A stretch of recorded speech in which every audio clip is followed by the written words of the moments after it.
sei. Tamuka seiko. Tamuka. Vachitsimari. Vachitsanita pane 20 bonds. Nematomkins $50. Oh. Kumabhishu mari. Mabhishu anoita $42 chete. Kumadrinka. Madrinks $42. Oh. Ngoda apiko.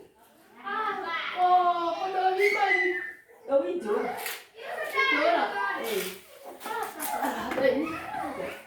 Machapatenderwi kamugara. Nekuda kwei. Vaniswa chikafu. Oh. Ana mari. Ndakazokuraza kuti ndakatenga chiskin tight changu. Ndakazokuraza chiskin tight changu. Skin tight. Senzeni. Aisi skin tight kani senzeni usadaro.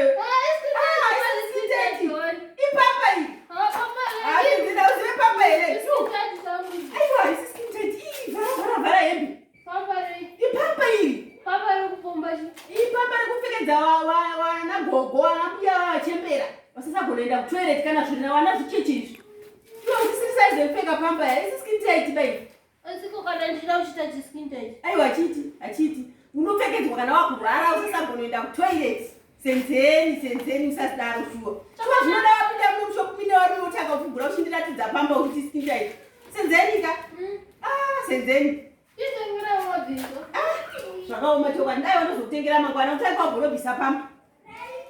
Handika pamba inopfekwa nevana vadiki.